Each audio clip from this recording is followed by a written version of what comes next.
Hey everyone, welcome to today's Explainer. Okay, let's just dive right into this really fascinating topic we're looking at today, the strength of sacred assembly and fellowship. Now, I know, those are some pretty massive words, right?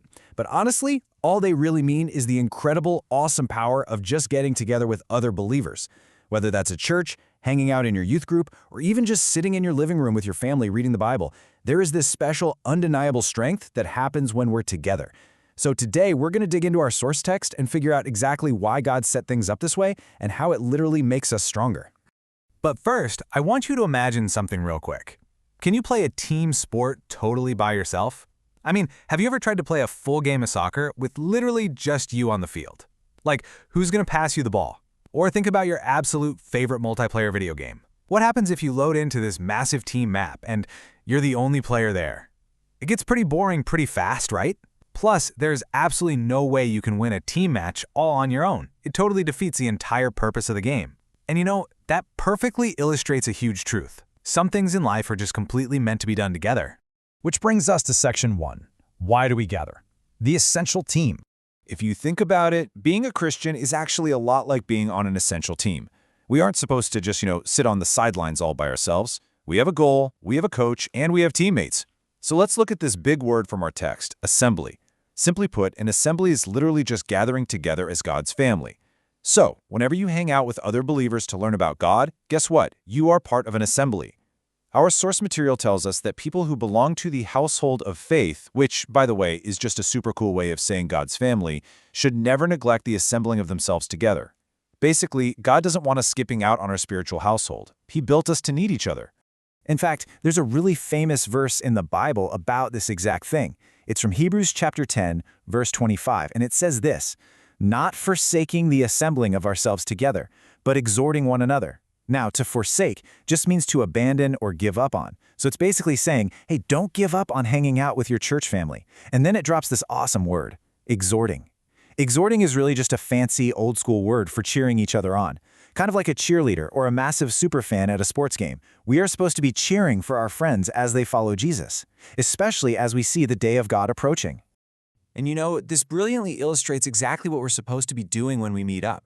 God actually gives us 3 huge reasons for why we gather. Number 1, to help each other. Number 2, to strengthen each other. And number 3, to encourage each other.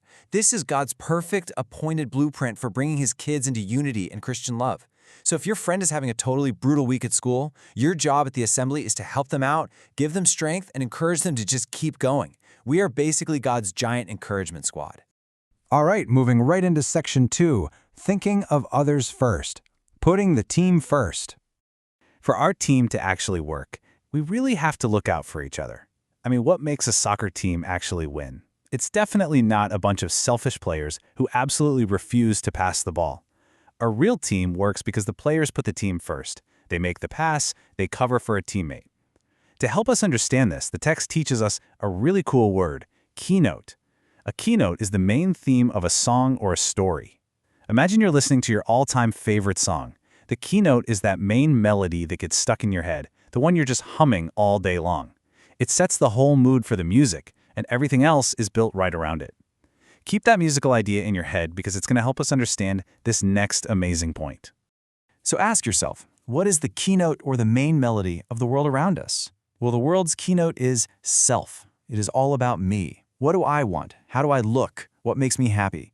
But the gospel's keynote, the melody of Jesus, is completely different. It's consider one another. It tells us we need to take a real, personal interest in other people. We aren't just supposed to casually know people's names. We're supposed to truly care about them. When we gather together, we stop singing the me song and we finally start singing the we song. Now for section 3, the master of assemblies. Meeting with Christ.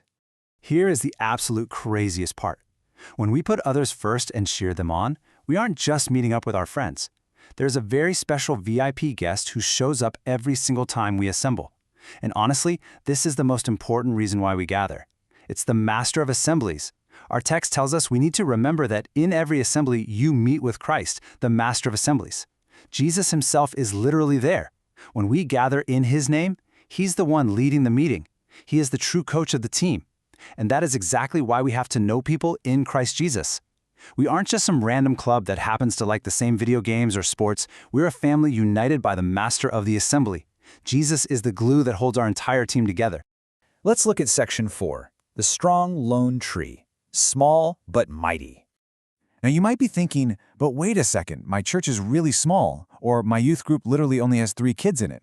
And I get it. Sometimes it's super easy to look at those massive megachurches with thousands of people and feel like your little group just isn't strong enough or important enough. But the text gives us this truly beautiful encouragement.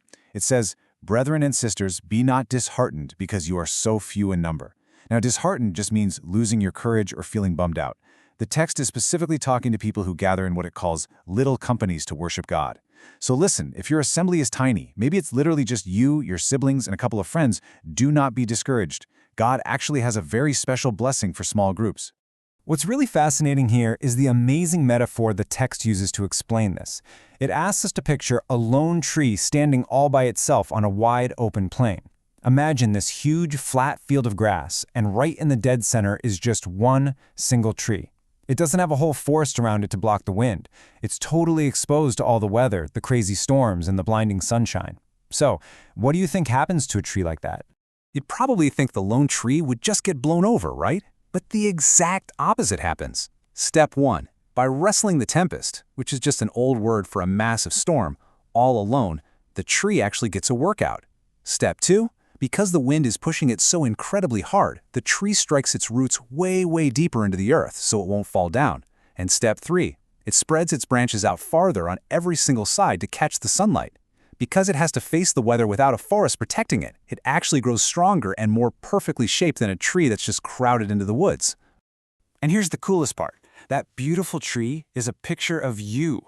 The text explains that a Christian who is in a very small group, totally cut off from having hundreds of other people to lean on, learns to rely wholly upon God. Just like that tree sends its roots super deep into the dirt to hold on during a storm, when your group is small, you send your spiritual roots deep into God. You learn to trust Him completely, rather than just relying on a huge crowd of people to make you feel strong. So the blessings for the lonely, or those in small groups, are absolutely massive. First, you gain strength from conflict. Every tough thing you face actually makes your faith muscles stronger, exactly like the wind makes the tree stronger. Second, you become an efficient worker for Him. God uses small, dedicated, deeply rooted groups to do incredibly big things. Being small definitely doesn't mean you're weak. It means you have the absolute perfect opportunity to become unshakably strong in your faith. So, whether you meet in a giant building with 1,000 people or just in a tiny living room with 3, you are a crucial part of God's sacred assembly. And your job is the exact same. Put others first and be the best exhorter, the best cheerleader you can possibly be. But here's my final question to leave you with today. The next time you walk into a room to gather with other believers, how will it change the way you act, knowing that the master of the assembly is already standing right there, waiting for you? Think about that. Thanks so much for joining me for this explainer, and I'll catch you next time.